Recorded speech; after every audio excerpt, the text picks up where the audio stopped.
voice like rain on an old tin roof brings stories alive with a soothing truth.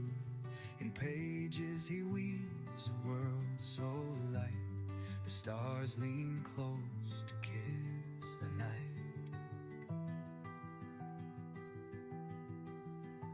His voice lulls hearts in restless mind, lost in tales where dreams unwind. The book feather reads as shadows rise. His words are calm as lullabies.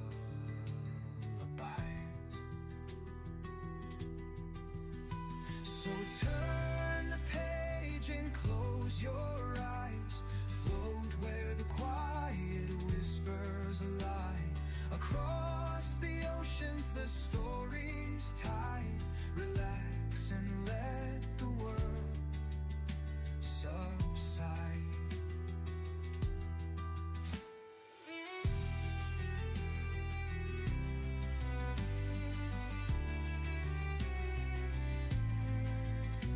A thousand accents the moonlight bends, in words no borders, no distance ends.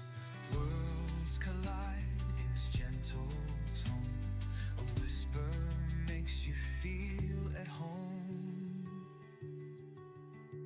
Each line he shares feels like coming back to a hearth of words in the silent black. From novels deep to poems that sway, he reads the night into the day. So turn the page and close your eyes.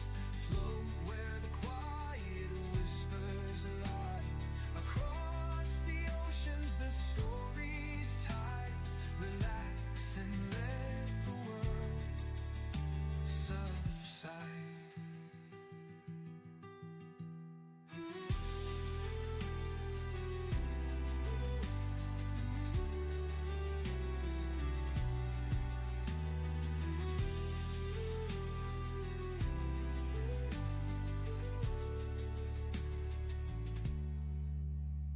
A thousand accents the moonlight bends, in words no borders, no distance ends. Across the oceans the stories tide. Relax and let the world subside.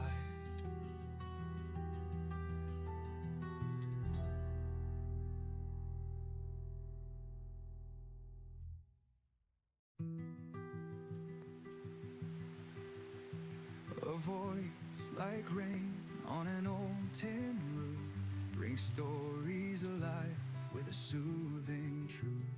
In pages he weaves a world so light. Stars lean close to kiss the night.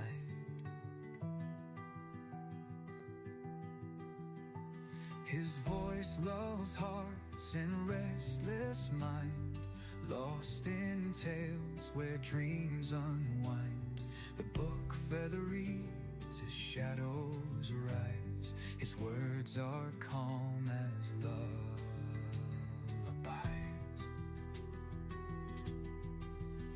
So turn the page and close your eyes. Float where the quiet whispers lie. He sat for another few minutes.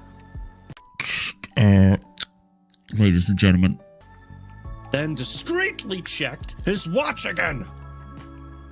Time seemed to have slowed down. Giggity. All right. Should have waited and called in again. Ow! My head just came off. seems quiet. Too quiet. It felt more like 25 minutes to have passed. Not 5! I'm Batman. Gotham is never safe without me. Hey, Red, does this hurt? Okay, the best Some part is reinforcement, please.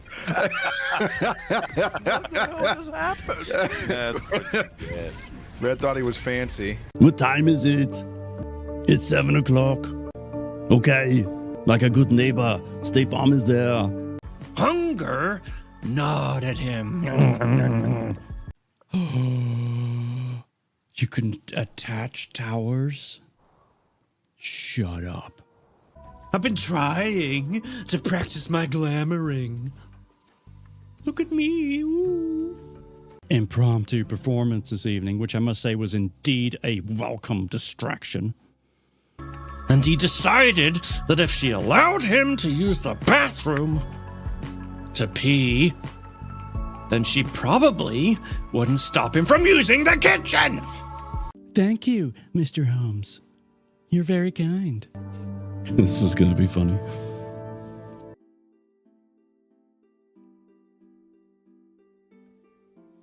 Hello. Good evening.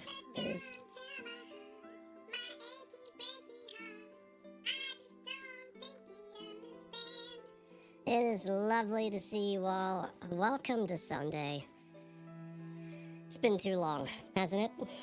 Far too long. Jesse, I love that song too. I am debating. Oh my god. Kay's here. Kay's here. Kay is here. Kay is in my stream. Kay's here. Oh my god. Kay. Hi, Kay. Hi. Okay, stay calm. Breathe. Hi, Kay. Hi, Kay. I am debating on making another one just to have some variety, but yeah, I'm a fan. I'm way behind on chat, so let me catch up real quick. Gladeheart. Congrats on being here and claiming second. Kay claimed first, though. Congratulations. And Chaos Gaming, who pretends to not be here. We all see you. Welcome in. It is lovely to see you all. Johnny. Daddy. I heard Jess was gonna mod and knew exactly where you were going. She is a devout moderator for this stream, and I'm lucky. I don't know what the rest of you do in your day and how you're treated, but I am lucky. And speaking of lucky, Jesse, thank you for giving Chaos a sub. We will spin for you, and you'll be proud of me because I already removed 5 off of the wheel. Yeah, I remembered to do it first. I'm not gonna get mad at you. I'm over it. I need to do it, and this is just me in general, not in stream, but I need to do a better job about accepting what other people just freely give, right? When there's no strings attached, they're just like, here, I want you to have this. Cat box. Thank you for the 6 months. Holy cow. Let me finish getting caught up real quick. I never get behind. This never happens. Yes, I am. I'm just kidding. I'm fine now. I just thought I would start off stream with the chipmunk stuff.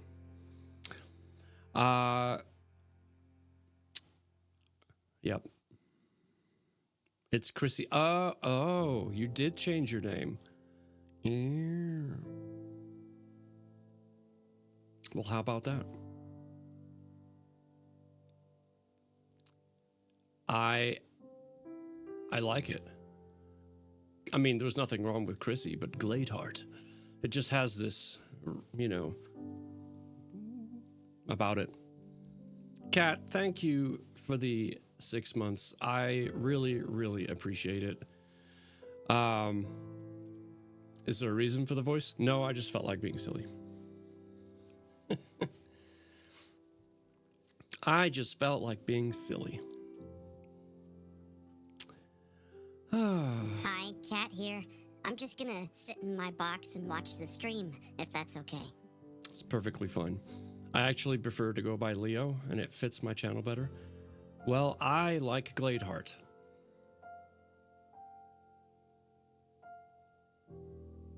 But I'll call you Leo. It's fine. Boy, I hope all of you have had a good weekend. I tell you what, Friday and especially yesterday, I was busy. I started actually putting together the lofted bed for my son's room. Oh my gosh. I sweat so much yesterday. It was disgusting. Really gross. But that was only phase 1. Phase 2 is adding stairs so that he can get to the bed, because, you know, minor detail. And because the stairs would have been too wide if it was just stairs, like 36-ish inches, I'm going to add shelving. So let me give you the visual, okay? I'm going to do this visual thing and then we'll spin wheels. So imagine you got your steps, you know, whatever they are, going up to get into the bed. And I was like, how do I do shelves with that, you know, look okay? And then it clicked like a light bulb. Imagine having another set of stairs that are a little bit higher. Just a little bit, like 3.5 inches, because a 1x4 is technically 3.5 inches. So it'll basically be a second set of stairs, but these stairs are for putting stuff on. And then at the very, very top, I'm going to add a like shelf up above for, you know, whatever. It's going to be great. Those stairs are oof, I know, but it's going to be worth it. I'm actually changing how I'm building the stairs, so it won't be as oof as one might have thought in the beginning. So you have no one to blame but yourself. Hey, look, don't point. I'm doing it for my son. Okay? Going to lurk today, hanging out with some people before stream tonight. Well, that's just lovely. Thank you for the lurk. All right. Enough of the awkward silence. Let's spin the wheel. Chalking up those great dad moments. Absolutely. He hasn't helped me at all. Well, that's not true. I did ask for his help a couple of times to like hold something, you know, so I could run around to the other side and do a thing so it didn't fall or whatever. But he's always ended it with, "Can I go now?" Yeah, thanks. I'll just be here by myself.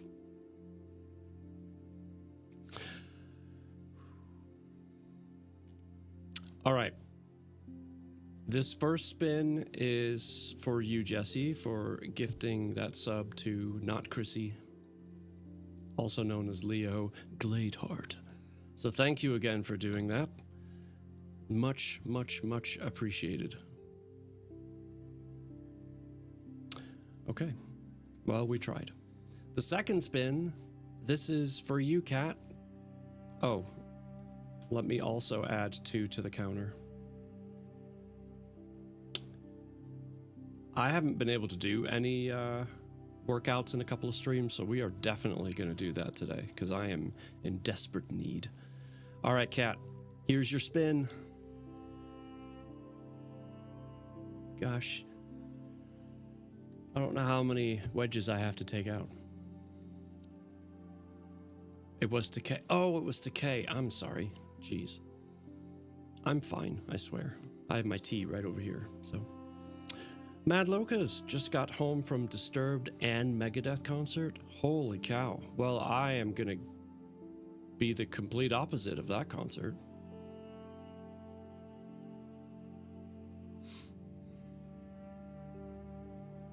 this is going to be the undisturbed and mega chill concert. Yeah. That's what I'm calling it. You'll be my wind down? Yeah, I'll be everybody's wind down, I think. For those that wish to puzzle, this is your Murica puzzle. There she is. There's not a lot of bird poop on this one.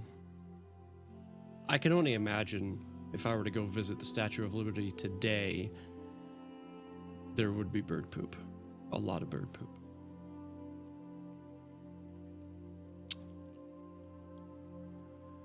You're not the only K anymore. No, you're not. I mean, you'll always be K to me.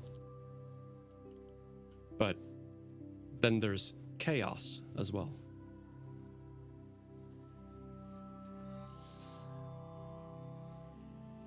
I knew what you meant. It's fine. We're all allowed to have a moment. Some of us can even have 2 or 3. I heard chaos. No, you didn't. The puzzle's ready though, so go do a puzzle. You're not here, remember?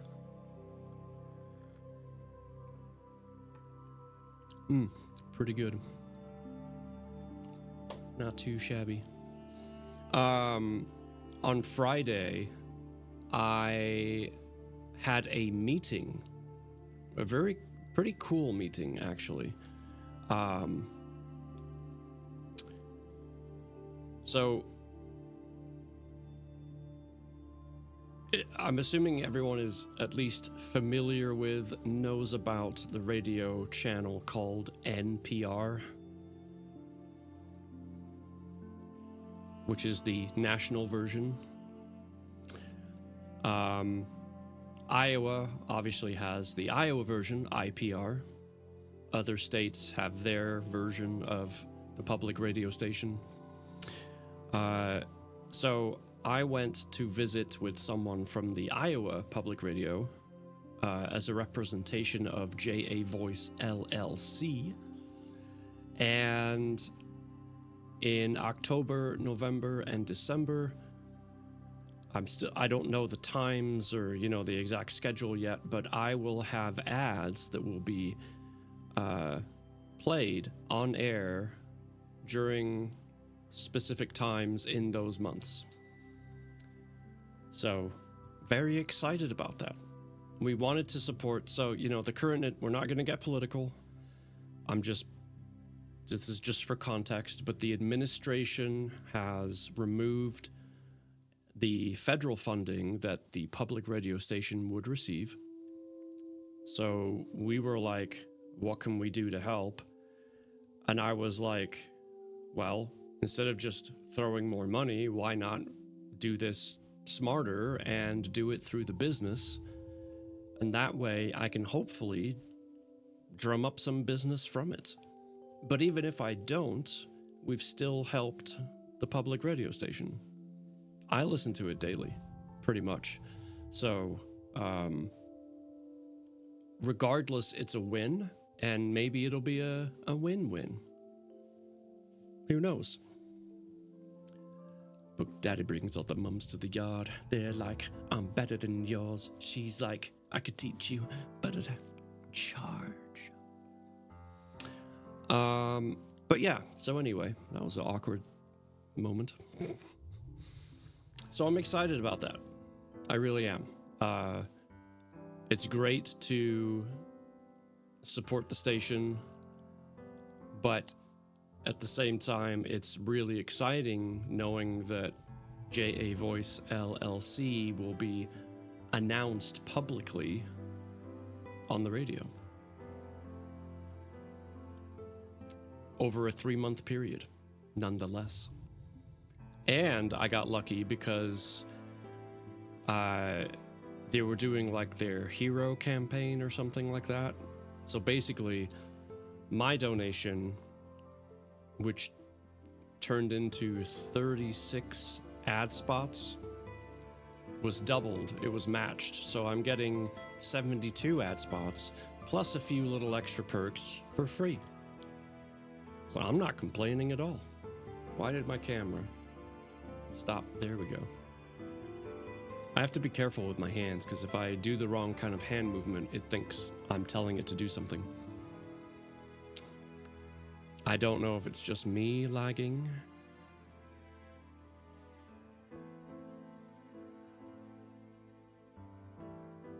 Hello? Okay, well, while you figure that out, it's time to do a couple of wheel spins, and then we're going to get into the book. So let's see what's first.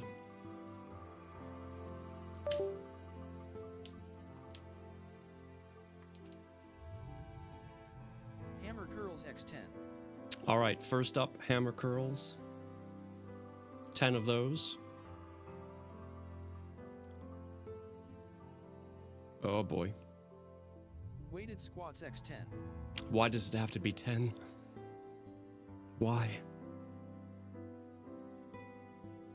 What did I ever do to you?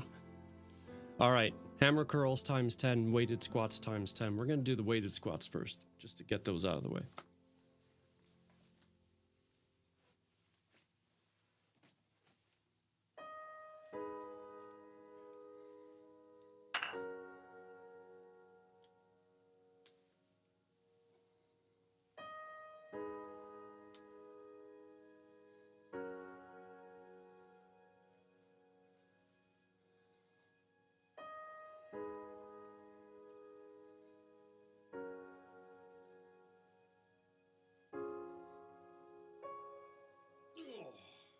Love that.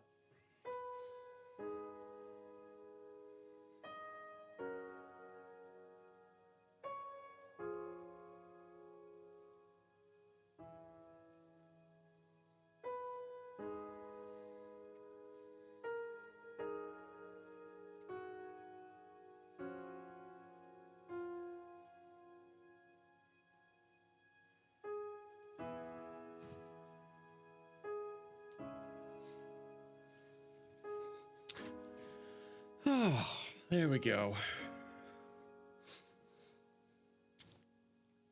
Get squatting, buddy. Are you gonna come help, Chaos?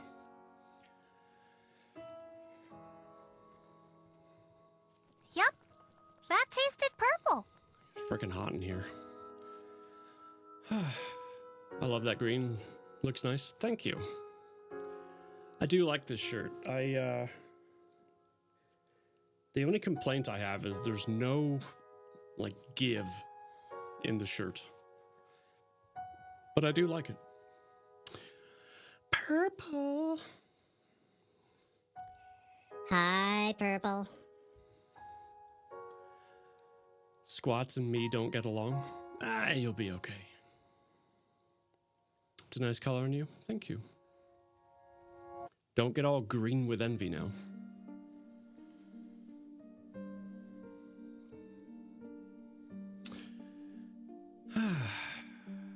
Yeah, I can tell. It looks like if you stretch too far back, it'll pop some buttons. I don't think I'm going to pop any buttons. It's just like, you know, there's no... The fabric itself just... It's very firm. It's very stiff. It's really hard. Firm and stiff and hard. The fabric. Okay. Let's start some marble races.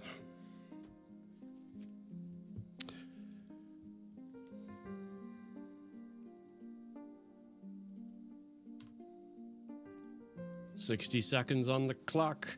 Thank you for being here tonight. It's a pleasure to get back into reading to you. We're on chapter 12. Page 166 in the printed copy. It's Monday, 3rd of April, the year 2102. and we're in Jay's apartment.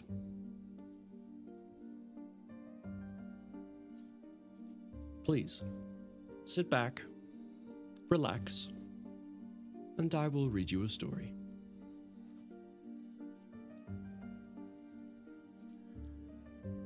The following morning, Adele didn't dare come out of her room. She didn't know how she was supposed to face Jay after her unprompted attack yesterday. The fear she experienced when he touched her was immense and unexpected, and she had momentarily lost control. So if you remember, he put a little bit of weight on her shoulder because he was trying to pick something up off the table, his phone, I think, and she lost it and almost killed him. She didn't mean to react the way she did, but she couldn't admit to her mistake. When he questioned her on it, the simple word mistake set her heart racing. XJ5s do not make mistakes. Mistakes are punishable. Mistakes cost lives. Mistakes cause untold amounts of pain and suffering. She sat on the bed, waiting for him to leave for work. As time drew on, she realized something was different. She had become accustomed to Jay's usual morning routine. He was normally in the shower by now, but she had yet to hear him move from his bed. She listened to his rhythmic, relaxed breathing and concluded he was still asleep. It must be Saturday. This change in routine threw her. She liked to know what to expect and couldn't understand why things were different. She sat for another hour and waited, trying not to worry about why things were different. He woke, and she heard his bare feet padding across the floor and into the kitchen, followed by the sounds and smells of coffee being made. She heard him approach her room and the soft knocking of his hand against her door. "Adele, are you up?" His voice was soft and calm, but it did little to put her at ease. "Yes," she mumbled and got up to open the door. Jay was pushing the door open as she approached it, and she caught his eye, and he peered in through the gap. "Hey." He greeted her with a casual smile. She didn't know what the correct response was, so she remained silent, staring at him, wondering what it was he wanted. "You want a drink?" he asked. She looked down and adopted the passive stance. Yes, she thought, but she had no idea how to voice a want. She wasn't supposed to want anything. "Come, sit with me." He gestured to the living area. She followed his hand with her eyes, then looked back at him, unable to understand why he was being so nice to her. No human had ever been so nice to her before. She followed him out of the room and sat her usual spot at the table. Bookfather 1, that guy, I swear. Looks like it's gonna be an uphill battle for you folks. Sorry, not sorry. What can I say? I do what I do.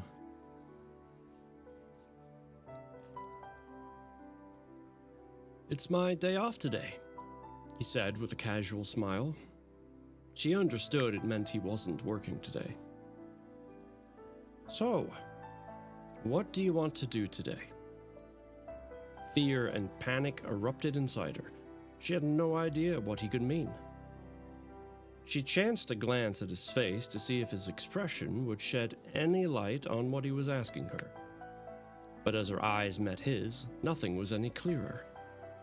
There was no single right answer to this question. It was a question with endless choices and possibilities, and choices were prohibited. "What's the matter?" he asked, looking at her face. "Adele, why didn't you answer me when I talked to you?" Her head dropped again into the submissive pose. It was ingrained into her, She couldn't help it. She noticed, though, that this J person was not angry with her. He was smiling at her with his head cocked to one side.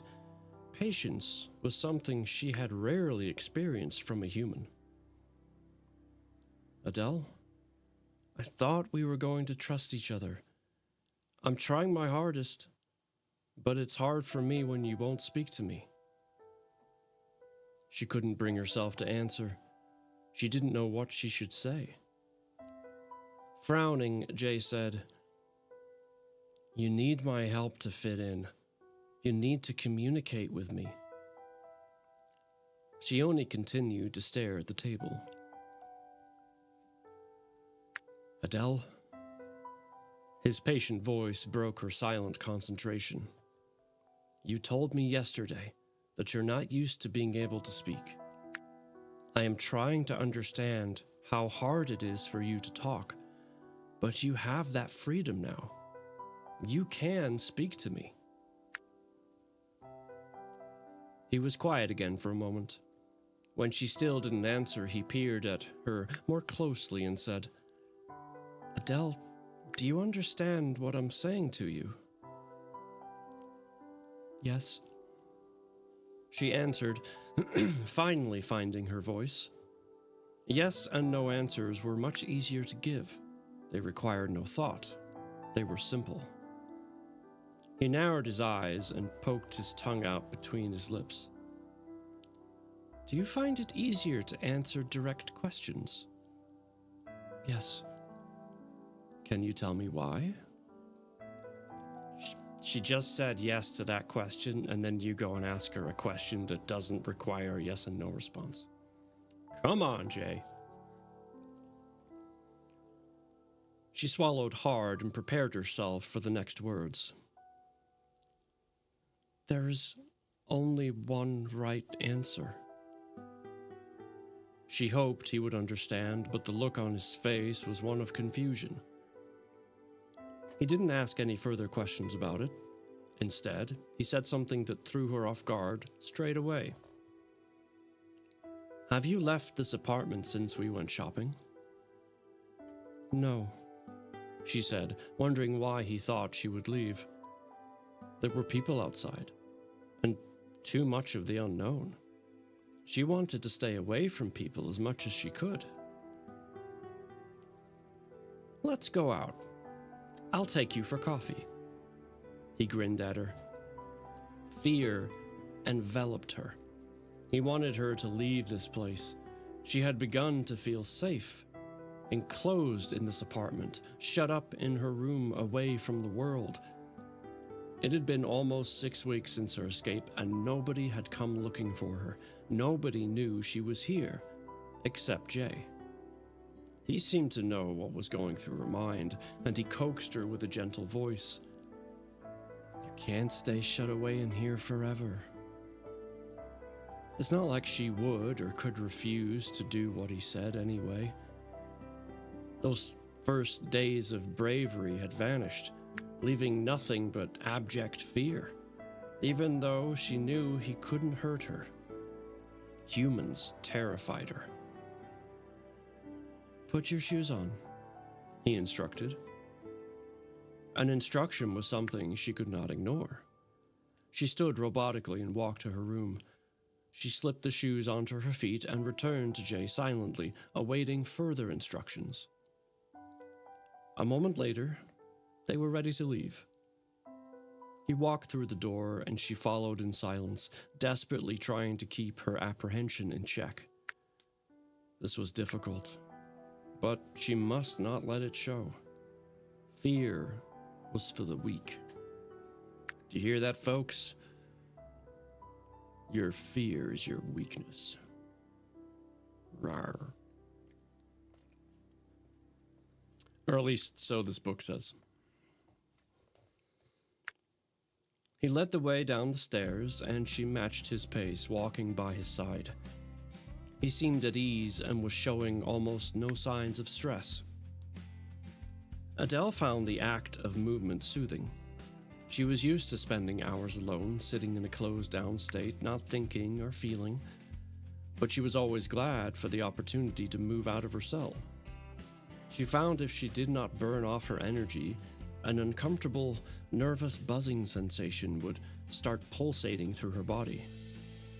It wasn't until they began walking that she realized how much energy she needed to expel.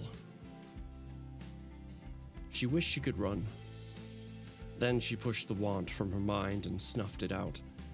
Wanting and wishing for things was not what she had been designed for. The outside world assaulted her senses as they emerged into the busy street. Traffic zoomed by and there were people in every direction.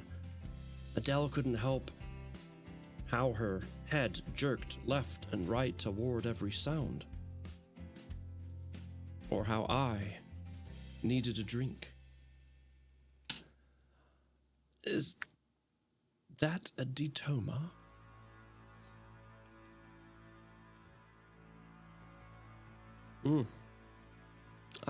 I love me a good cup of tea. Mr. Thomas, how are you, sir?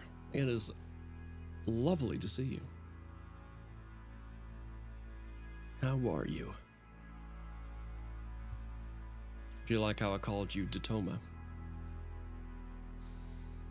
I can only imagine how many different versions of your name have been announced. Just makes me curious. Detoma. Detoma. Doing well? I'm glad to hear it. Catbox. Well done. You made me come last. Rude. People just kind of make things up. Well, I mean, to be fair, there isn't any specific obvious way to say your name, at least your Twitch name. And Kay has redeemed a book bonk, so I will now give myself a possible concussion.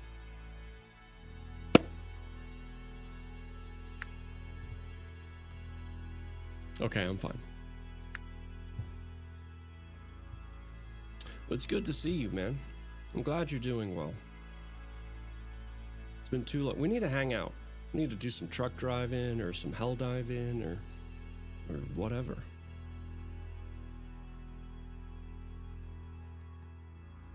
We could drink some tea together and talk about life.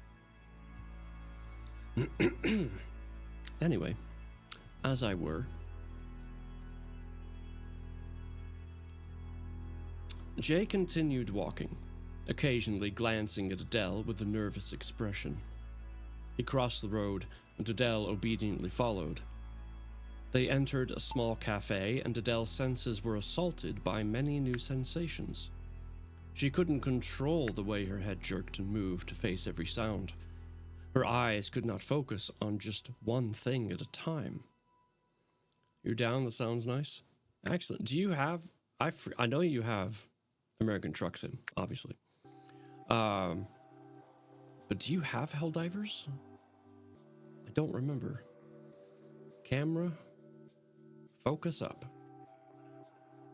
Hello.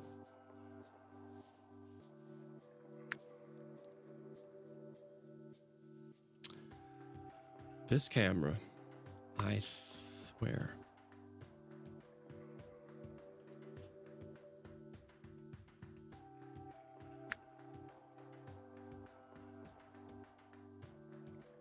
Oh, there's an update.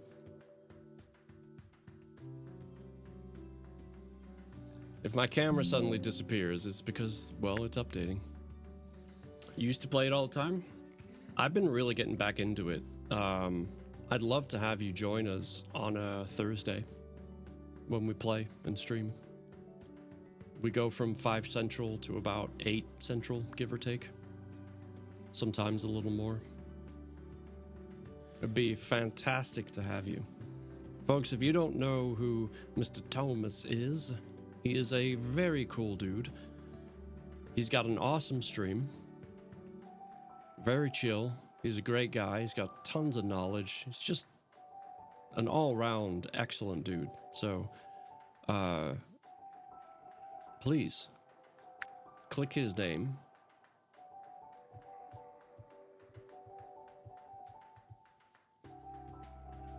Even Chaos knows.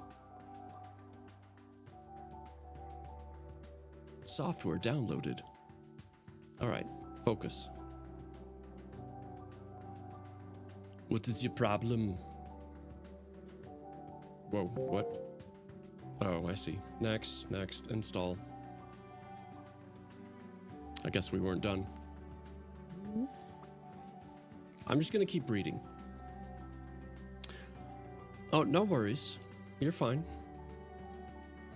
Don't worry about it. Indie Fit, what's up, dude? Look Roses at are that red, now I see handsome Shirley. devil. I'm sure. Tell me, I'm confused. He doesn't seem quite girly. Instead, he's D.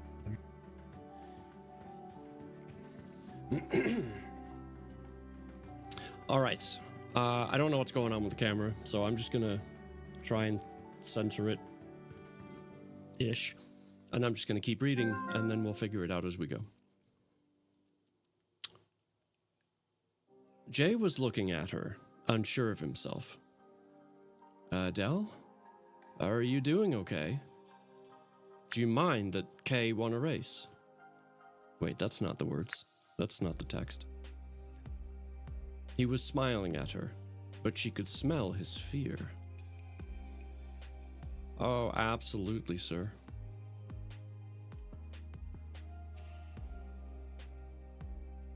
Adele? He said with a little more urgency.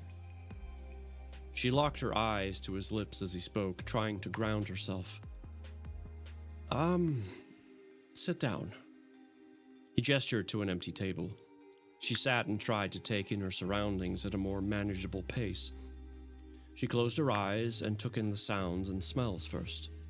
There was a lot to process, and she hoped her body wouldn't betray her. A meltdown would be catastrophic. Adele? Are you okay? He sounded worried. She could smell the stress coming off him in waves. Her eyes sprung open and she saw his nervous face peering at her.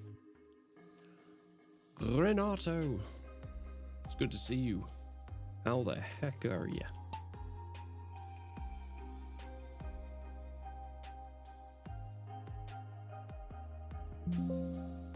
What? Oh.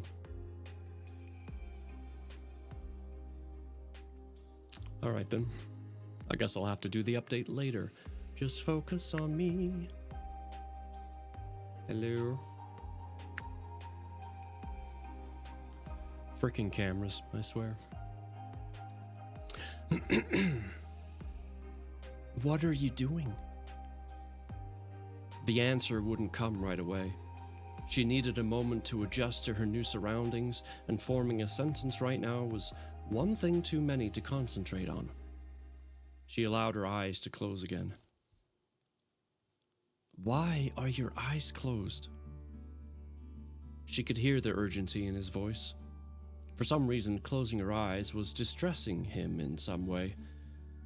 She took a breath and said, "It helps me to process properly." He didn't have an answer to that, but he didn't seem any less afraid. He remained silent until she eventually opened her eyes again. And then he asked her, "What do you want to drink?" Panic smashed into her. How was she supposed to know what she wanted to drink? Her voice seemed to freeze in the back of her throat. "Adele, what do you want?" he asked again. How could she make him understand? She'd never had a choice about anything before. She didn't understand how people knew what they wanted, never mind the fact that this was her very first experience of anything quite like this.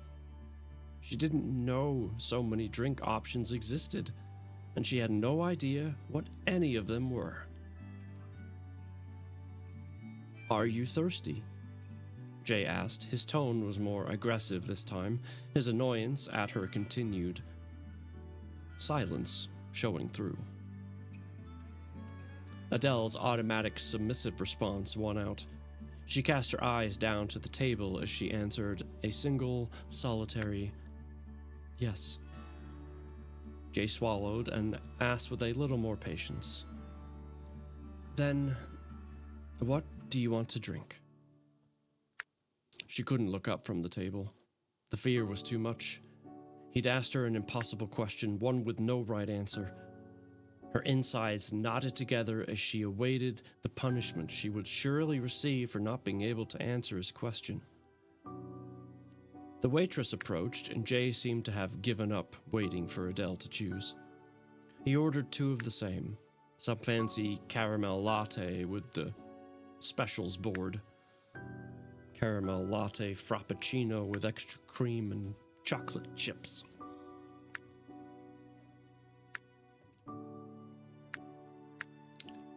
If it's not obvious, I don't drink coffee. Just in case you couldn't tell.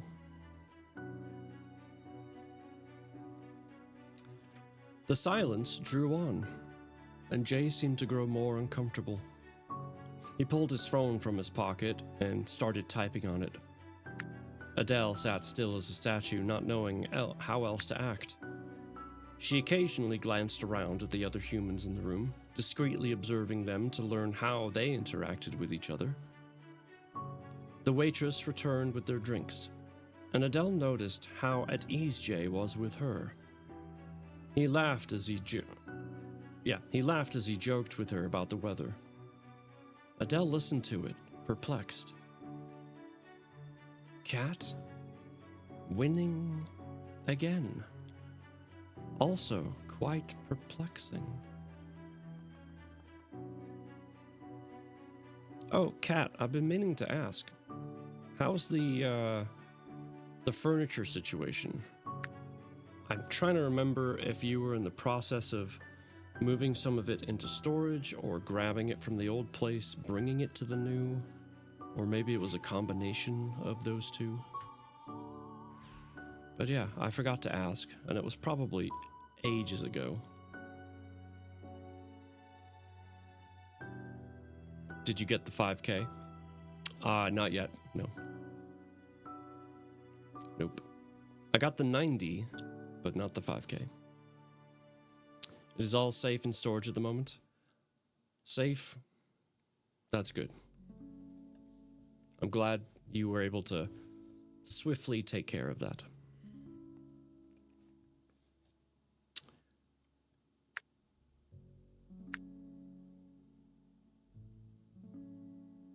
She hadn't heard much laughter before in her life, and she didn't understand the concept of humor. What are you thinking about? Adele's body jolted in shock as he spoke to her. Nobody had ever asked her that question before. Her thoughts were private, for her alone.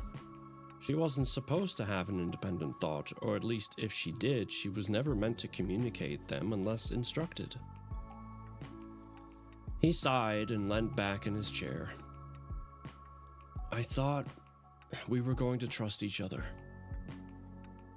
She heard his words, but she couldn't respond. She was trying, but trust didn't come easily. Adele, please try. Be honest with me. You are not there now. You have freedom now. You have choices, and you are allowed to speak and think and form opinions. You are allowed to voice them. Please, tell me what you're thinking. He was right. She knew. So far, this man had kept his word. He had been kind to her, and he had helped her. She wanted to trust him. She took a deep breath and looked at his face, forcing herself to make eye contact. It's very busy in here, she said. Jay scoffed at her. What? There's like 5 people. How is that busy? She didn't know how to continue.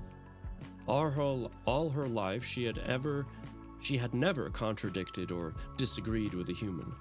But really, what could Jay do to her? She reminded herself that he couldn't hurt her. He would be too weak, too slow, too clumsy. She could snuff out his existence without even breaking a sweat. She drew breath, aware that she was still sitting in silence, and spoke. There are 13 people here, 15 including us. She said it in such a matter-of-fact manner that it surprised her to see Jay look around the room and count. I only count 9, including us, he said, frowning. Was he questioning her? That had never happened before. When an XJ5 gives a fact, it's a fact, without question or exception. Usually, whatever answer she gave to any question was taken at face value. XJ5s do not make mistakes. Yeah, Jay. Get it through your head, buddy.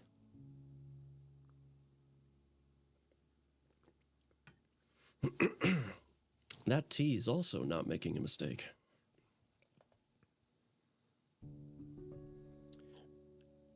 She swallowed down her fear and forced herself to disagree with him.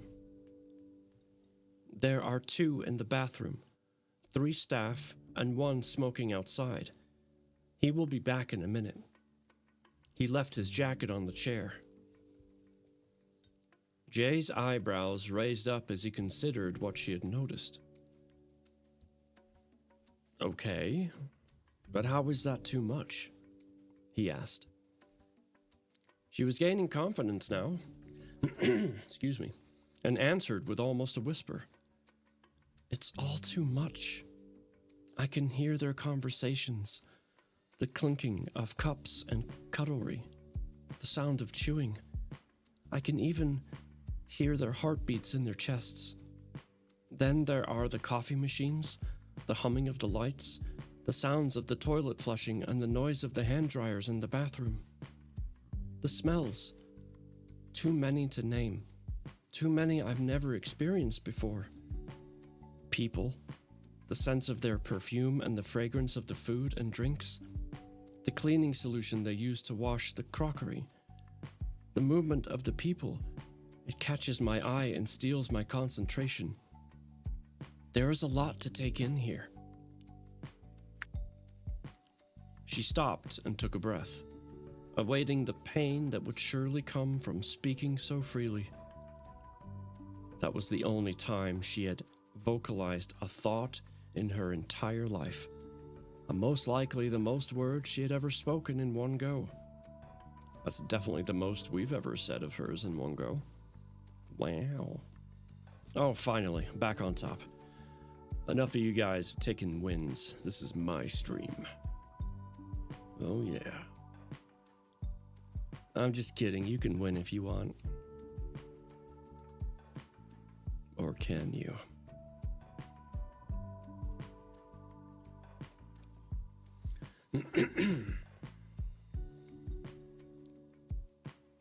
Jay leant back in his chair and shrugged and said, Then don't take it in. Just ignore all that. Relax and drink your coffee. If only it were that simple. She didn't answer him at first. How was anyone meant to ignore all this stimulation on their senses? It took a moment before she realized he didn't understand. Normal human senses were nowhere near as acute as her own.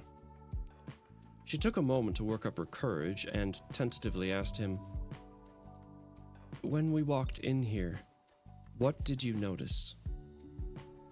She braced herself for punishment. Questions were forbidden at Polygen. XJ5s do not ask questions, only obey orders. Jay shrugged.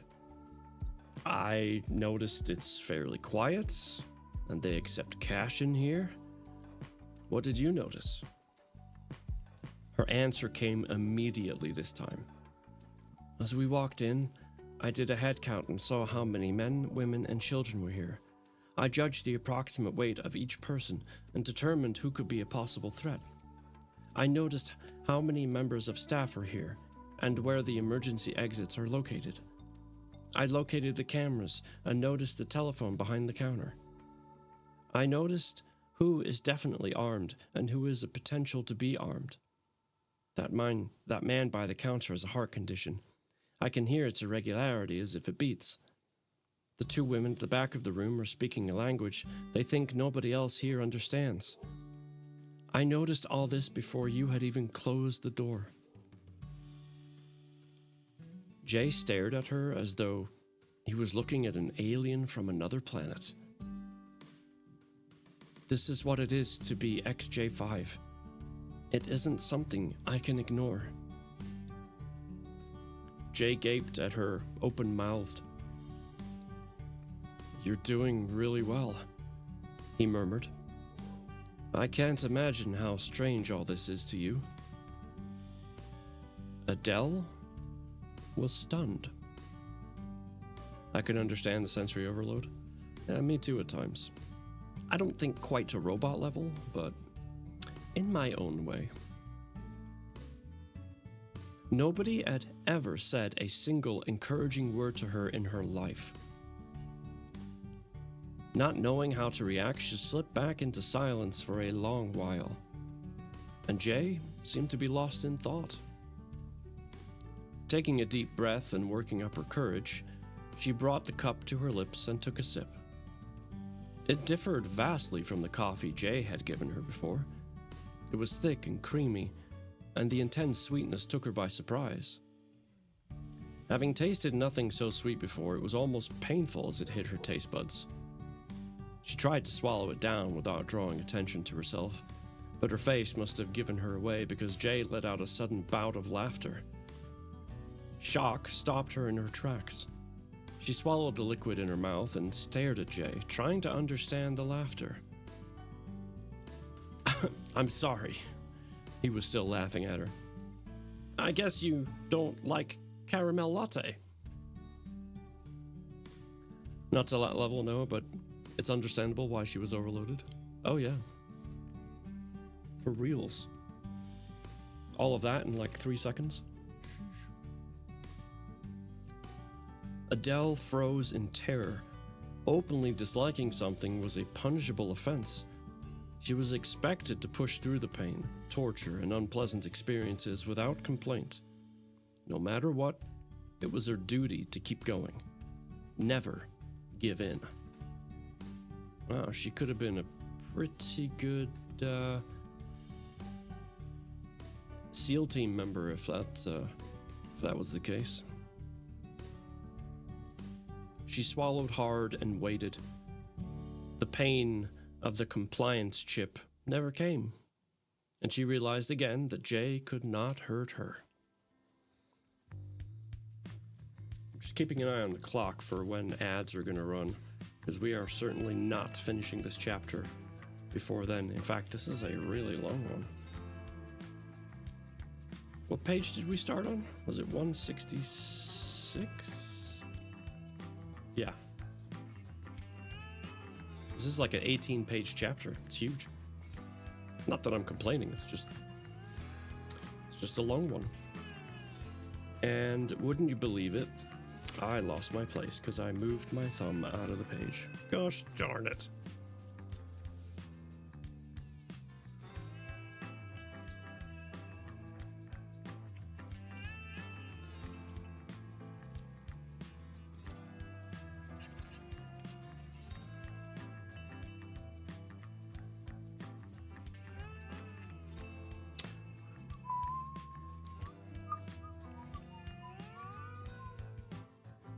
Oops.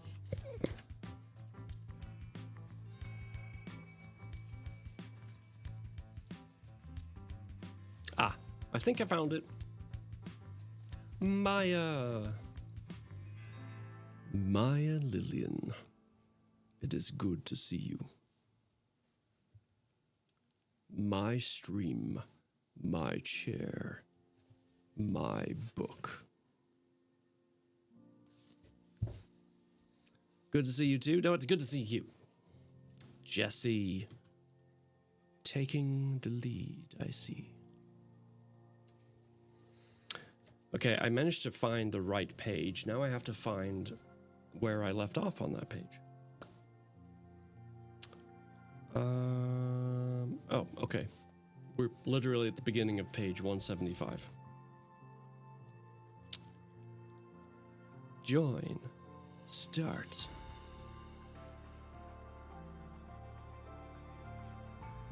All right. Since we're at the top of a page, and the chapter is definitely not done, I'm going to run the ads.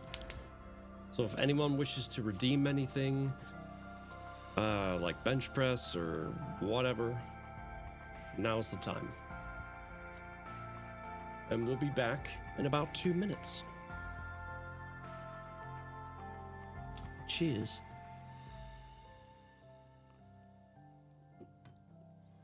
Maybe I can also figure out the camera.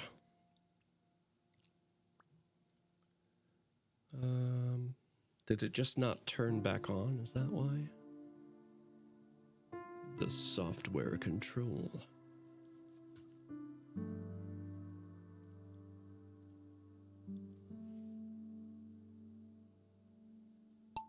Hello?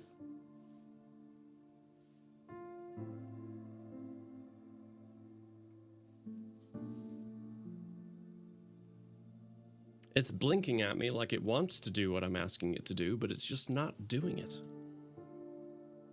It's very annoying. What is your problem? Why aren't you working? Do it now.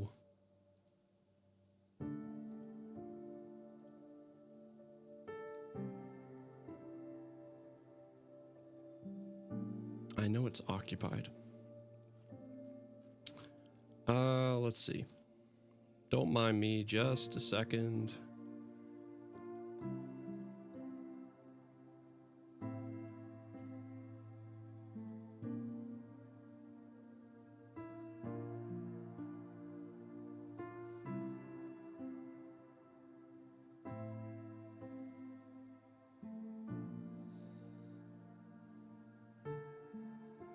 I'm going to literally stop the program. I'm going to kill it with kindness and then fire it back up again. Because what is the point of having a camera that's supposed to follow you if it doesn't follow you? You know what I mean? So silly.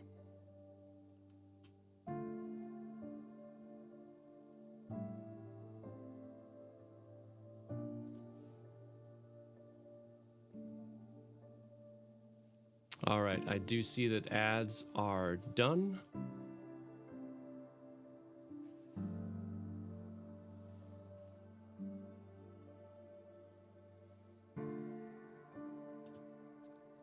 Turn that back on.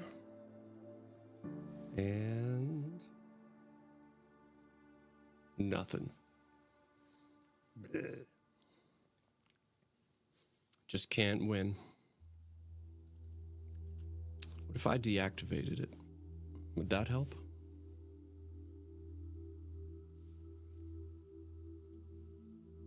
You, come over here.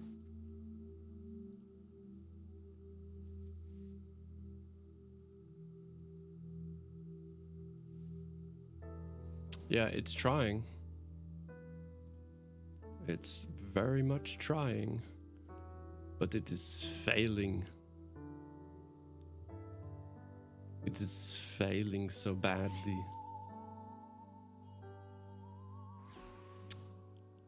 Huh. So weird. Okay, taking a win. All right, I didn't see any redeems, so we are just gonna keep on cooking.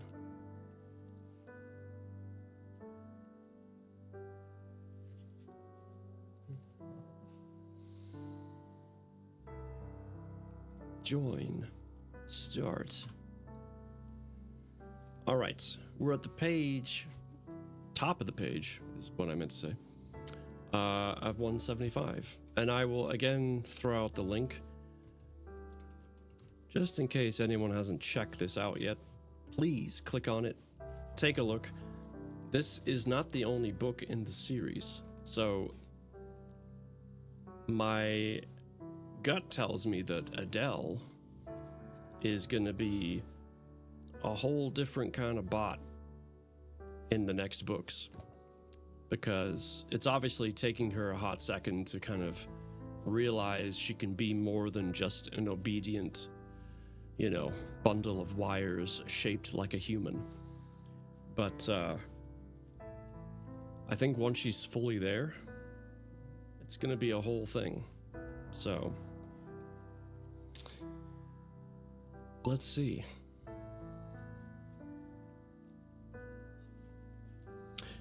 All right. Here we go. He seemed to realize something was wrong. Hey, it's okay. You're not in trouble. It's fine. Don't drink it if you don't want it. He was being so kind, so patient. Not knowing what else to do, she reverted to silence. That's like her factory default settings. She noticed how relaxed Jay had become. His breathing was smooth and rhythmic, his heart beat at a constant pace. He wasn't finding her nearly as frightening as he had when they first met. "Can I ask you something?" he asked. She stared at him, unable to understand why he was asking permission to ask questions. "Yes." "Before, when we were walking here, you looked odd." He managed to get out. She didn't understand what he meant, and after another moment of silence, he elaborated.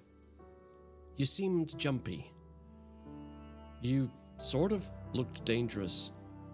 You had me worried for a moment." She was still waiting for the question. She hadn't realized that these series of statements were his question. "Adele?" He pushed on, gazing at her face with interest. "There were a lot of new sensations, things I've never experienced before," she said. She couldn't admit that it was difficult for her. "But you looked mad, like insane mad. I guess I'm asking if that's the sort of thing I should worry about?" "I was in control." "What do you mean? In control of what?" "Of myself. I won't hurt you as long as I'm in control of myself."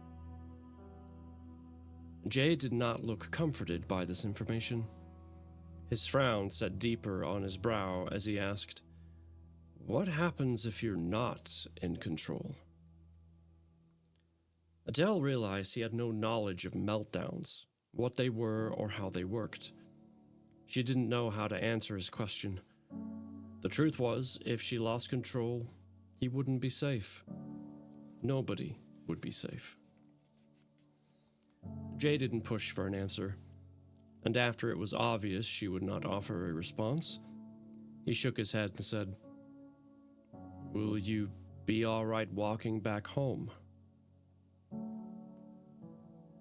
The word home sounded foreign to her ears.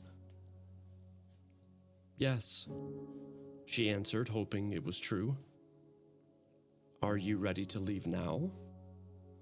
Her eyes glanced to the unfinished coffee she was still yet to drink, then darted back to Jay, but she was unable to ask the question. "Leave it. It's obvious you didn't enjoy it." He smiled as he spoke to her. "I've got a few more questions. Would you mind trying to answer them?" She wondered again why he was being so nice to her. It was unheard of for anyone to ask her nicely for anything. "I will try." He spoke to her as they left the little cafe.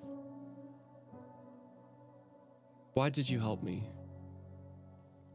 She stared at him for a minute, trying to put it into words. "My primary objective is to protect human life.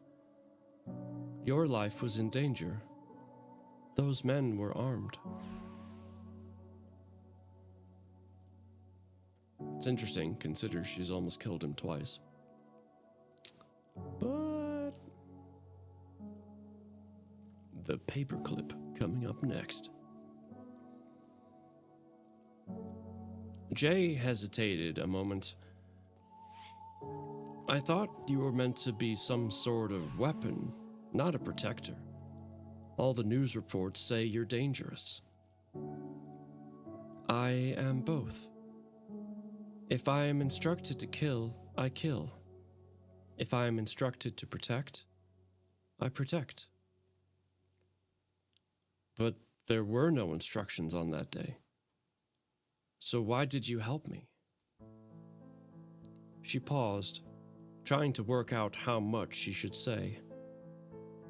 You can tell me, Adele. I won't hurt you, remember? He encouraged her. It took her a moment to organize her thoughts. Her speech sounded wrong as she talked in short, abrupt sentences. You were trying to help me. Then they hurt you. They were armed. They were going to kill you. Their intentions were to hurt me too. I didn't give them the chance.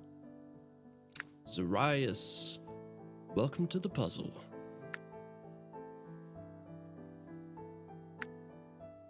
Jay stopped dead in the middle of the street and stared at her.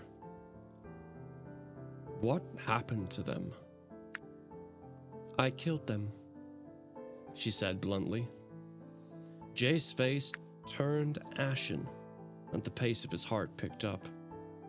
Had this information come as a surprise? She wondered what he was expecting her to say. She couldn't understand his fear response to her admission of murder. They were a threat to his life. To her mind, he should feel safe, not afraid. You killed them, he repeated, the shock ringing clear in his voice. She was uncertain of herself now.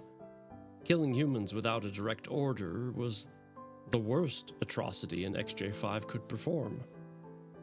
Jay was clearly having some sort of emotional reaction to finding out the men had been killed. She stood, staring at him, waiting to see what her punishment would be. You can't just kill people, Adele. He set off walking again, and she blindly followed him. They weren't good men, and they wanted to hurt you, but you can't kill people. Promise me. Promise me now you won't kill anybody. His body was shaking, displaying his fear or displeasure, or both, that Stump Mama's mama would come in and win. That's not what it says. Sorry. Got carried away there with the text. Oh, look, tea.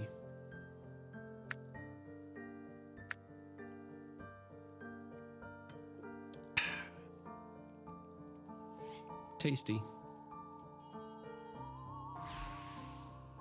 Oh, you'll say hi to Stump Mama's mama, but you won't say hi to me? I see how it is. Hi, Zarias.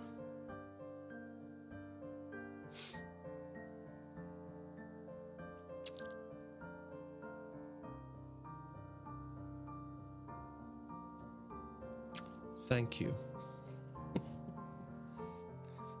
Just giving you crap. And focus. Come on, camera. You can do it. Ugh, stupid. Thank you for that. Appreciate it. I'm trying to get my camera to follow me, but it won't because it stopped working. All right, moving on.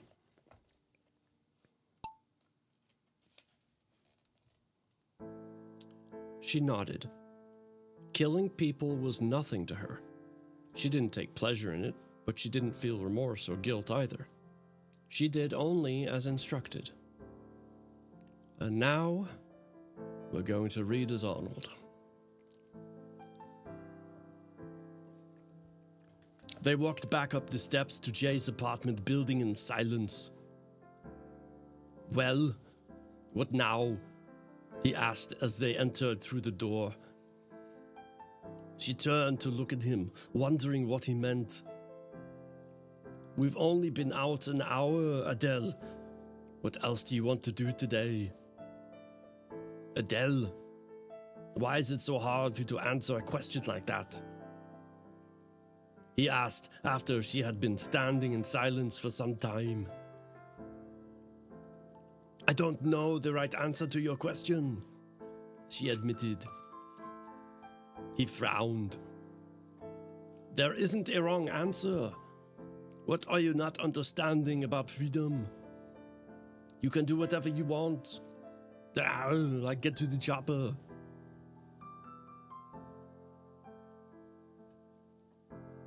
How do people know what they want? She wondered. Was there anything about our outing today that you enjoyed? Her blank expression gave her away. How can you not know if you like something or not, Adele? She swallowed her fear. She was becoming braver in this human's company. How do you know if you enjoyed something? She asked, full of wonder. He seemed flummoxed by her question. It makes you happy. It brings you joy. If you enjoy something, you will choose to do it again. She was lost in thought. Being outside was overwhelming, but exhilarating. There was so much she had never seen or experienced before. She would like to do that again. The act of walking had been calming. She needed to move her body more. She knew it would settle her anxious mind. I think I enjoyed the walking, she mumbled, and swallowed as the fear smashed into her like a hurricane. Fear smashed into her like a hurricane. Stop Mama's mama winning again. Look, you can't just come in here and all of a sudden start winning all the races like you own the place. That is not how this works.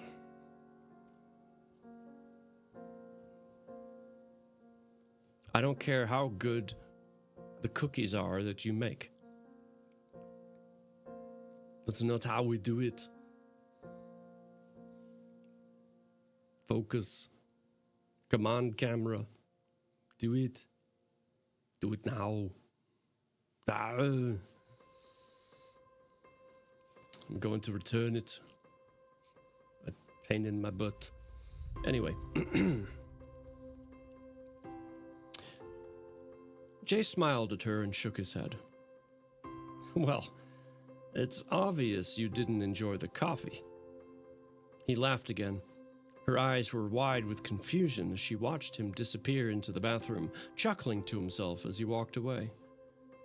She retreated to her bedroom, staying there for the rest of the day, and tried to make sense of this strange day. He didn't bother her. Whatever he was doing, he was occupied, and he seemed completely relaxed. She eventually heard him leave and felt her stress lift once she was alone again. She waited until she was certain he was gone before she emerged from the safety of her room, then helped herself to water and paced up and down, trying to expel some of her pent-up energy. Jay returned after a couple of hours. She had already returned to her room, but she heard him enter. He called out to her. Adele, I brought dinner. She peeked out from her door. Come on, it's good. It's Chinese food. Beef and broccoli, he said, reaching for plates. They ate, and he chatted amicably to her, though she had nothing to add to his stories. He smiled as he showed her a bag of clothing he had picked up for her from a charity place. You can't get by with just one set of clothes, Adele, he said. She stared at the bag, a bewildered expression on her face.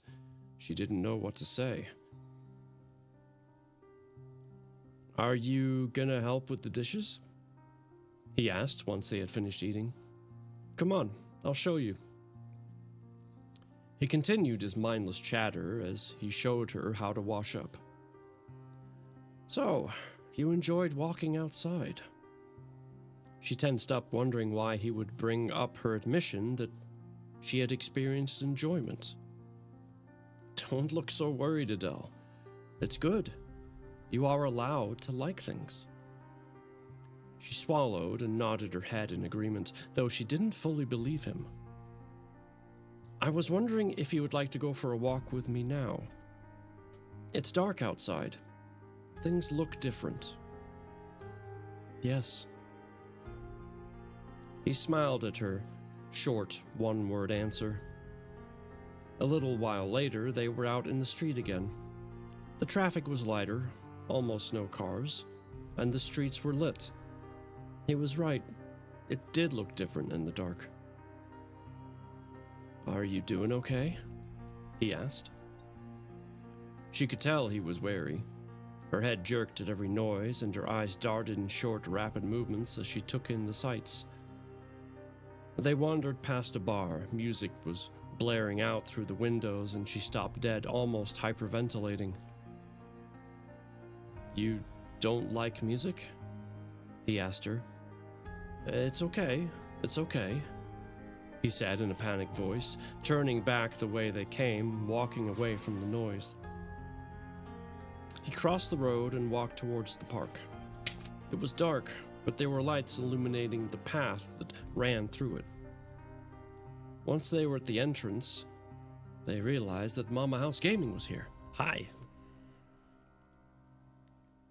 Well done on winning the race. It is good to see you. How art thou, Mama's House Gaming?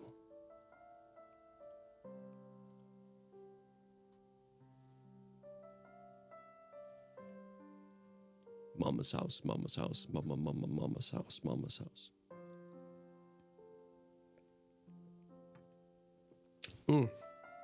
Delicious.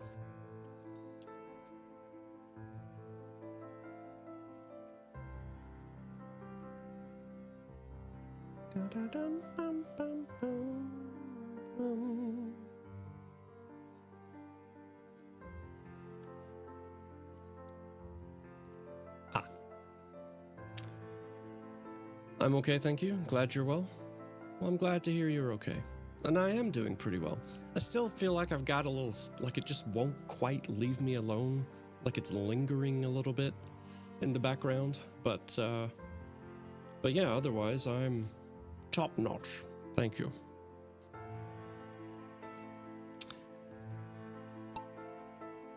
Once they were at the entrance and it was quieter, he quizzed her on her bizarre reaction to the music. You seemed afraid back there. Did the sound of the music scare you? She forced herself to look at him, but she could not answer.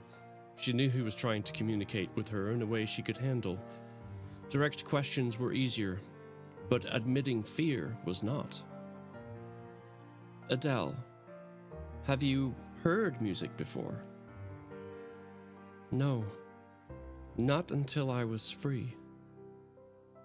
And you don't like it? He pressed on. There are a lot of sounds at once. I can't make sense of it. It hurts me. He was looking at her like she was insane. It hurts you? He asked in a tone that suggested he didn't believe her. Her eyes took in the vast open space in front of her. She'd never seen anything like it until the M ordered her to leave Polygen. It filled her with a strange sense of wonder and possibility. The smells of the grass and the trees, and the sounds of insects in the overgrowth around the surrounding edges were intriguing. A man wearing illuminated strips on his clothing jogged by them into the dimly lit park. Adele watched him run, feeling a pang of want for herself. If she could move her body and exhaust some of her energy, she would be calmer and more able to function. What are you thinking about? Jay gazed at her intently. There it was again, that question. And it wasn't an accusatory question either. He wasn't angry that she had been thinking. Her eyes traveled to the man. How could she tell him she wanted to be running like him? He followed her gaze. Are you worried about the jogger? He asked. No. He's not running from anything. He's just running. He tried to reassure her. Yes, running is good. You like to run? He asked with an unsure voice. It helps. She offered only that, and he didn't push for more. You can run. Run if that's what you want to do. She turned to look at him. There wasn't enough information in his instruction. Run where? How far? How fast? How long? Adele, I'm trying to understand what you need, what you want. Can you help me? Can you talk to me? He asked after she had been standing, staring into the darkness for a while. Do you want to run? She swallowed hard. Yes. Then what is stopping you? She was almost shaking with fear. She couldn't admit that she didn't know. What if she should know? He tried a different approach. Can you find your way back home by yourself? What kind of stupid question is that? Yes. Okay. How about if I go home and you figure this out by yourself? Just come back when you're done. He shrugged. Her eyes were wide as she tried to understand what he was saying. He was giving her freedom to come and go as she pleased. She didn't answer to him or to anyone. The thought that this was some sort of trick flitted across her mind, but he seemed so eager to help her, she wanted to believe he would not turn her in. After a moment of consideration, she decided to take this opportunity, but she would not exhaust herself. She would not give him enough time to alert the authorities. Her head moved up and down in a slow nod as she accepted his offer. I'll see you at home then, okay? It doesn't matter where you go, but look out for Border Patrol. You have no ID, and this is a cashier-free zone. You remember the first day we met? The guy in the gray uniform? Avoid the gray uniforms. Well. Mama's House Gaming just had to swoop in. That's okay. We're all sharers here, right? Somebody has to take first place.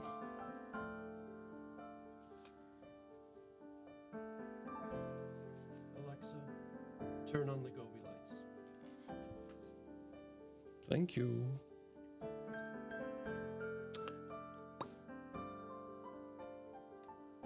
She nodded again and then watched as he turned and strolled away. She set off. Start that again. She set off, a feeling inside her she had only experienced once before, the day she escaped from Polygen. It was exhilarating, exciting, and breathtaking all at once. She was free, truly free right now.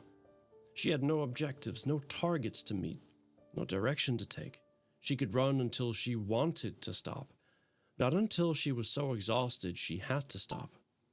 There were no scientists timing her or pushing her or hurting her to see if she could keep going through injury. Choices were a heady feeling. She felt better almost as soon as she set off. The built-up stress of 5 weeks in the small room in Jay's apartment was being released. She dared not stay too long. She circled the park, keeping close to the footpaths. Once she was across the far side, she sprinted back as fast as she could. Finally, using her muscles, felt good. She slowed to a walk as she approached the entrance to the park. Her breathing was steady. You would never know she had just sprinted half a mile. She hadn't even broken a sweat, but she felt both calm and energized. The calm feeling didn't last long. Her nerves were already creeping in as she made her way back to Jay's apartment. Would he have expected her to stay longer? Or what if she had taken too long? She had pushed herself to breaking point. Would he send her back out and force her to run until her lungs burned and her legs gave up? She reached the door and gingerly pushed it open, the fear of what was waiting inside growing in her chest. Jay was sitting on the sofa watching the TV. He looked up from where he sat. "You're back," he smiled. She didn't have an answer, and she just stared at him, wondering why he would state something so obvious. How was it? Again, she didn't have an answer. She had no idea what he could mean. "Did you enjoy your run?" He tried again. He met her blank expression with a small, patient smile. "Would you choose to do it again another time?" "Yes," she answered, knowing she would do that again if she had the choice. He smiled at her. "Then you enjoyed it. You can go again whenever you want, Adele. You have the freedom." She nodded and walked to her room. It was starting to sink in now. Freedom. Choices. Possibilities. Welcome to America, where freedom is an illusion, choices are minimal, and the possibilities are not endless. We hope you enjoy your stay. I'm sorry, did I say those parts out loud? Felt like I did. Anyway. She slept well and woke refreshed. The act of running the day before had helped her immensely. She listened to Jay's movements in the kitchen and the familiar sound and smell of coffee being brewed. She peered out of her bedroom door, hesitating, still unsure of how much leeway she had. "Morning." He walked toward her and handed her a key. Stump Mama's mama, taking the win. We're on race number 14, which means this one and 2 more. That's it. That is all she wrote. Good luck. He walked toward her and handed her a key.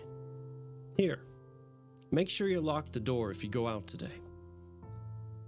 She stared at the small silver key in her hand and then looked at him, unsure if she had misinterpreted what this meant. "It's okay," he said. "You don't have to leave the house, but if you want to, you have the freedom to come and go as you please." He grabbed his jacket and headed out the door. "I'll see you later, if you're home." He laughed cheerfully as he left. Adele settled into a sort of routine after that. She would see Jay in the morning before he left for work. She would spend most of her day in her room doing nothing. Then, when he came home, she would eat with him and listen to him talk about his day. Then she would run. She found she looked forward to it every day, and after her run, she would use the shower. It was a luxury she had never been afforded before, and another thing she looked forward to each day.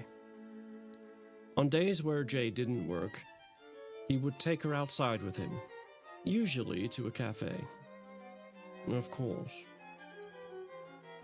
As the weeks passed, she was becoming more confident and embracing her new life. She still didn't talk much, and Jay still did almost everything for her, from cooking to washing to grocery shopping.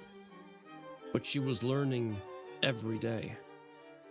She found she looked forward to seeing him when he returned from work. He didn't frighten her as much anymore, and he didn't seem to be afraid of her either. She was beginning to trust him. Well, how about that? That, ladies and gentlemen, concludes a very healthy chapter 12. My gosh, chapter 13 is only like 6 pages. I am shooketh. We could actually read it tonight.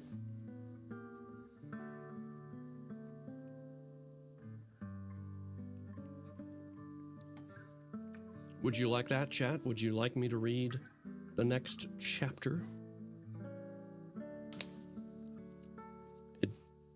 It's definitely not about Jay or Adele.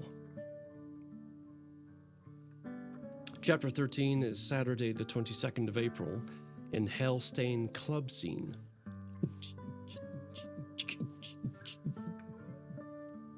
Ooh, Danny, that's right. I totally forgot you grabbed a copy of the book. I was like, how do you know it's Danny? You spying on me? Okay, for the win. Well done. Well, this race is a work in progress.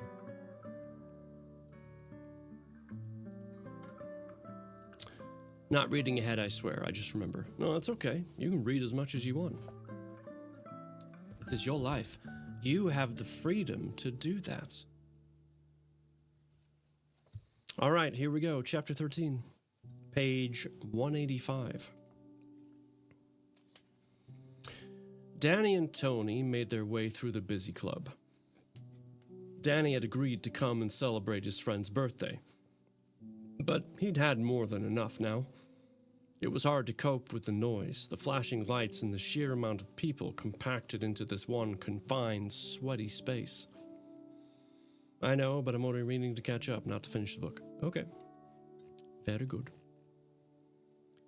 He was wearing his shades, even though it was late at night and the sun had gone down hours ago.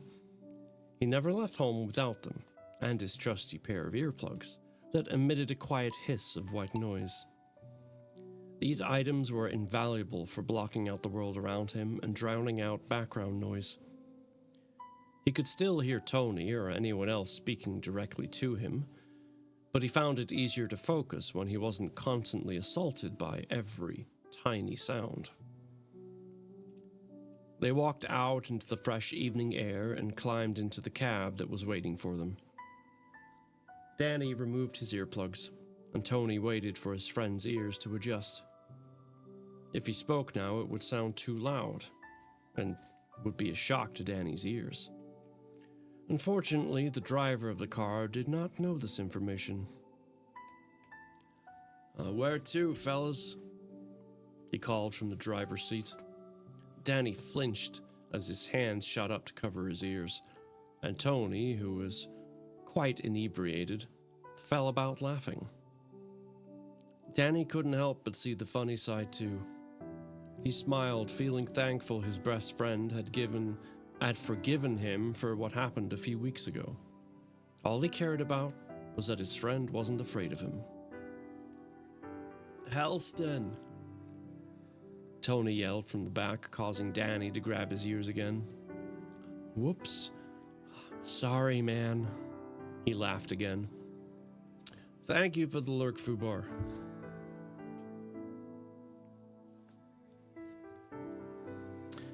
Danny gave the driver the correct address, and they set off. His ears adjusted now, and he was calming down from the crowd. Killa's here. There's no calming down from a bite, especially if it's a kilobite. See what I did there? It's kilobite, bite, killer bite.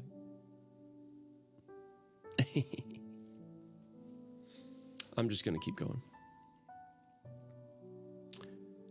Thanks for coming tonight, Danny. I know you don't really enjoy clubs, he said, pushing his long hair out of his eyes. I wouldn't miss your birthday. Besides, it was fun. I had a good time. They talked a little about their evening and how and why Tony was on his way home instead of following home the guy he'd been chasing all night. Tony was drunk, and as they talked, he was becoming increasingly sentimental, telling Danny how much he loved him. Danny, good-humoredly, threatened to punch him, and Tony laughed even harder. I mean it, he wailed, throwing his hands in the air with a dramatic flair. You're my best friend. So do I, Danny threatened with a smile, curling his hand into a fist and shaking at his friend's face. It wasn't a long journey to Helston.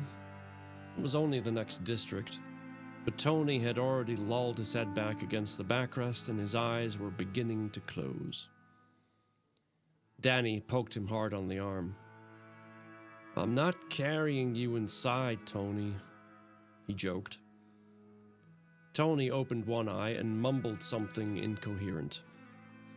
Danny only smiled and shook his head, thinking how he might actually end up carrying his friend to bed tonight, and how it wouldn't be the first time. It's not the first time Kay's taken first place either. Better watch yourselves, everybody. She's ruthless. She's ruthless on the track.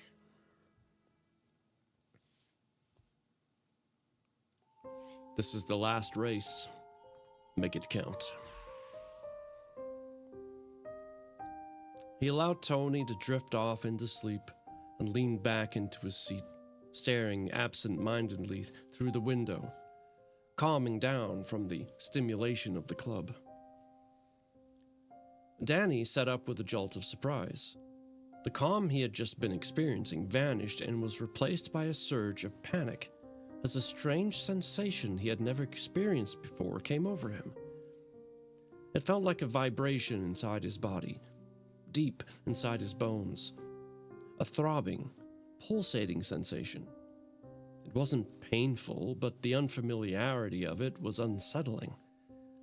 He held his breath and tried to work out what was happening. He placed his hand over his chest, trying to determine if his bones really were vibrating or if there was a more logical explanation for this bizarre feeling. The vibrations moved and swelled until he felt them through his entire body, and his head seemed to almost buzz. How much you want to bet that Adele is within range of Danny and he can sense her? He just doesn't realize that that's what it is. I wonder. It frightened him as his head automatically turned to face the window. It wasn't a conscious choice, but he couldn't look away. He stared out of it, desperately trying to see what was out there. He couldn't explain it, but over there, in the direction his head was facing, there was something there. There was nothing to see, only high-rise buildings and apartment blocks as he tried to tell himself he was being ridiculous. Even so, his eyes continued to search. Did I forget to enter again? Yeah. No worries. See you in a moment. Out of nowhere, a terrible fear gripped him. His heart raced in his chest and his hands curled into tense, tight fists as he tried to breathe through the terror. His eyes continued staring through the window, but there was still nothing to see. The car continued on, and the fear lessened, then vanished as quickly as it had appeared, almost as if the feeling had been erased. But Danny still felt an overpowering need to see. He craned his neck in an unnatural way as he tried to see behind him, unable to tear his eyes away, almost as if he was being pulled by a magnetic force. As they drove, the vibrating sensations lessened until he could no longer feel them, and he found he had full autonomy over his body again. Okay. Well done. He turned his head and looked around himself, examining his hands and arms, trying to see if there was anything different about his skin. What the hell was that? It felt like nothing he'd ever experienced before. He looked across at his sleeping friend and wondered if it was something that happened to normal people. Maybe it was something perfectly normal and he just never experienced it himself before today. Hadn't Tony tried to explain anxiety in that way? The way his chest shook and feelings of fear would rise from nowhere? He could use someone to talk to about this, but Tony would be no use right now. The driver pulled up outside their house and Danny dragged Tony from the car. Once inside, he tried to talk to him, but he didn't get far. Tony was drunk and making very little sense. Danny thought about calling Gemma, but it was late and she had been working. Not that he thought she would mind, but he hated to bother her and interrupt her sleep. She never complained about having to work such long hours, but she must be tired. He assessed his body one more time. There was nothing all to indicate anything was wrong, and he was starting to wonder if he had imagined the whole thing. Perhaps it was a reaction to the alcohol. He had drunk more than usual, but he didn't feel intoxicated. He considered calling his dad, but no doubt he would end up with a lecture on why he shouldn't drink alcohol. He certainly wasn't in the mood for another lecture on how different he was or how dangerous he might be if he got drunk. Besides, his mother had been an alcoholic, and as a result, Frank rarely touched the stuff himself. He couldn't discuss this with his dad. He picked up his phone and dialed Jensen's number before he had time to talk himself out of it. If anyone could give him any inkling on what he had experienced, it would be Jensen. Hello? Danny regretted calling already. The guy was in his late 50s. He didn't need people calling him in the middle of the night.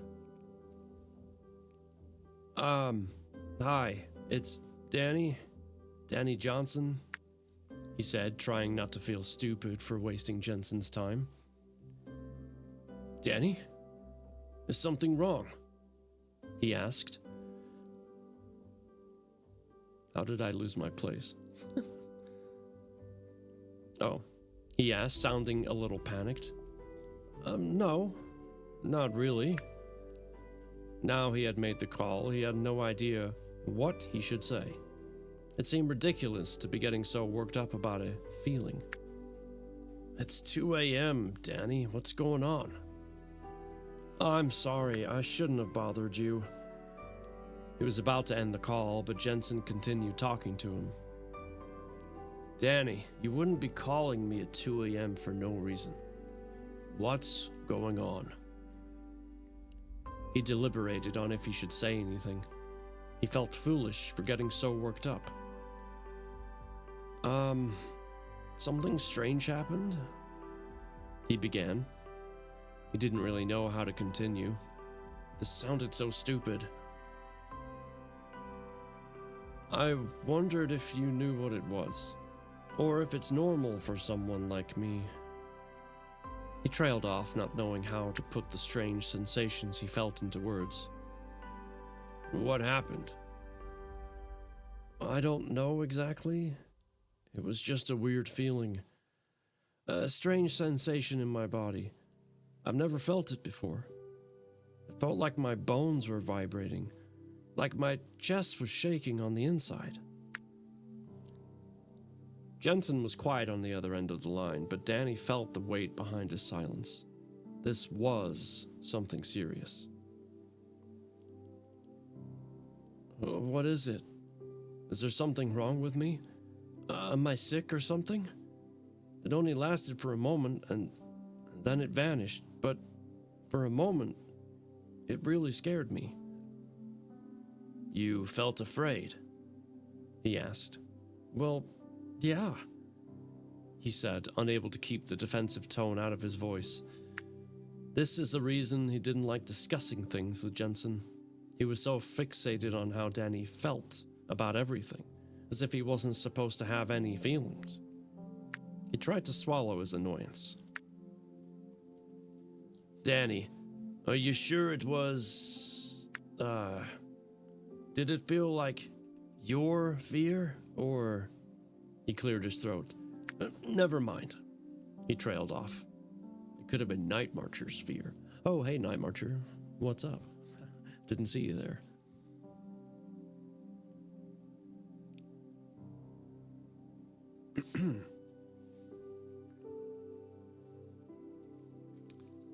What do you mean? He asked, confused by the question. Did it feel like my fear? It made no sense. I don't think it's anything to worry about, he said. But Danny, if it happens again, I want you to move away from it. You mustn't go chasing these sensations. Danny frowned as he tried to understand this weird, cryptic message. Chasing these sensations? What do you mean? He asked. The question came out with more aggression than he would have liked. He hated not understanding things. Just, if it happens again, I want you to stay calm, turn around, and walk away until you can't feel it anymore. What is it? Is it dangerous? Like a meltdown? Will I hurt somebody? No, nothing like that. As I said, it's probably nothing. Just promise me you'll get away if you feel anything like it again, okay? And call me immediately. You should probably talk to your dad about this too. He likes to know what's going on with you. The line went dead without another word, leaving Danny dumbfounded. He stared at the phone in utter disbelief. Jensen normally liked to dissect every little issue in great detail. Everything from his thoughts and feelings to his blood pressure. He couldn't decide if this was really nothing to be concerned about or if Jensen had blown him off. But why would he do that when he was always so interested in everything that Danny thought, felt, and experienced? He wondered if he should tell his dad about it after all. But if Jensen wasn't any help, his dad certainly wouldn't be. One thing he could take comfort in was that anything he discussed with Jensen remained confidential. Jensen would always encourage him to confide in his dad, but that decision was ultimately left up to Danny. He went to bed, full of questions.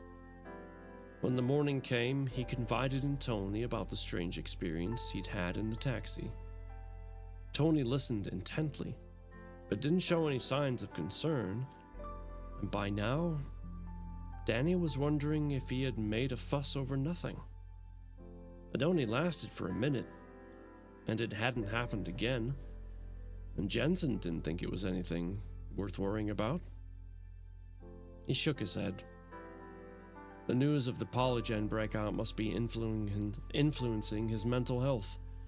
It was making him paranoid or something. He shoved it to the back of his mind and tried not to worry about himself. Wow. He shoved it to the back of his mind and tried not to worry himself about it. Jensen had said it wasn't something that made him dangerous to other people, so he decided he could safely sit on it and wait to see if it happened again before he worried about it anymore. And that, folks, was a surprisingly short chapter 13. But I can understand why, because it gives us a glimpse into a possible connection between Adele and Danny, because we know, based on previous chapters, that the XJ5s can sense each other. And so it makes me curious if Danny was sensing Adele's fear, because that was the one thing that she had described while she was in her room, her cell, that she could always feel everybody else's, all the other XJ5's feelings, and fear was definitely one of those. And the fact that now all of a sudden she wasn't feeling those, it felt odd, uncanny. So Danny is an XJ5. We know that. He was removed at birth and doesn't really have all the characteristics of a typical XJ5. He didn't go through all the grueling training, punishments, intense exercises, you know, A through Z, the whole 9 yards, like Adele did. But he still has the same strengths, the same capabilities, and the same weaknesses too. He just may not understand them very much. Which, if you think about it, as nice as it is to know that he's more human, or at least he acts and feels more human than any other XJ5 out there, the fact that he doesn't understand his weaknesses or the sensations that he's having makes him a danger. That is my conclusion. But I am quite curious what's going to happen next. I feel like we're at a bit of a turning point in the story. I just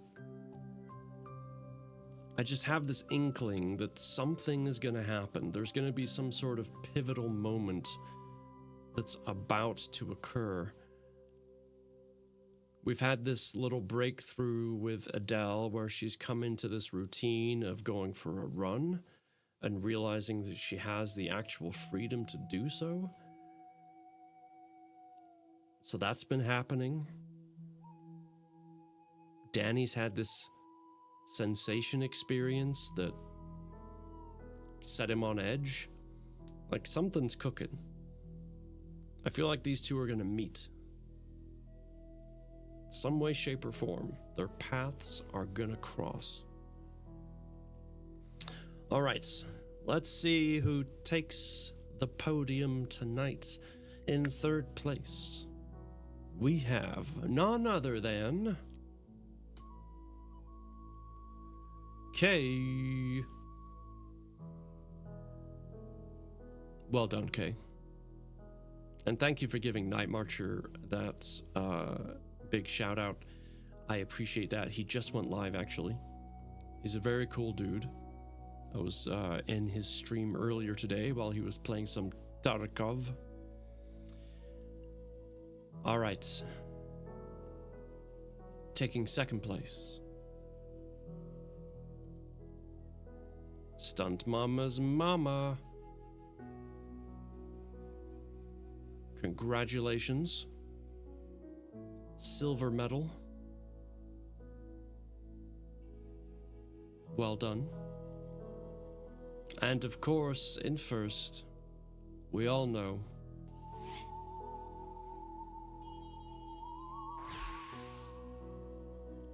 the Bookfather, L for loser.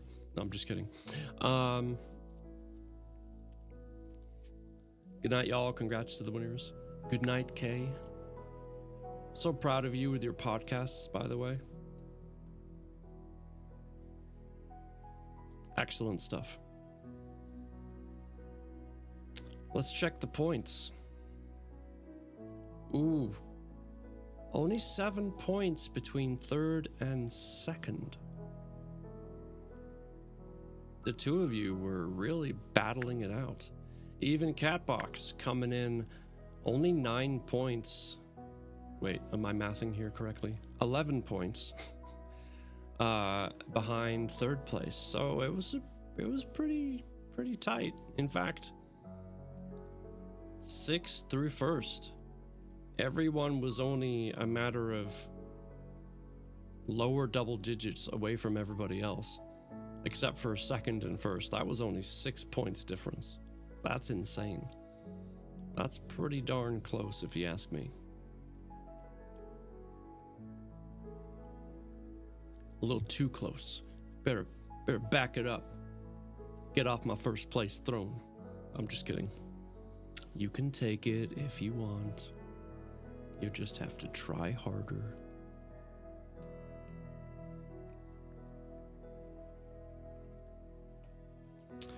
All right. Well, I, for one, have very much enjoyed reading tonight. I'm glad we could finally get back into it. Are you going to work now? Nope. Interesting considering I fell asleep through a couple of races. Oh. A little nap time? Good for you. Who knew? But yeah, I was very glad to be able to, get back into it. Being sick and all that stuff kind of was not very fun. So, yeah, didn't really like that. But let's take a look, see who is online that we can go say hello to. In fact, I think I have the perfect person in mind. This young lady is playing Firewatch right now, and she normally reads and, does the whole book thing as well. So, please copy the raid message. Is that smooth voice of yours? Stop it. But I'm glad it could put you to sleep. That's good. That's a good thing in my book.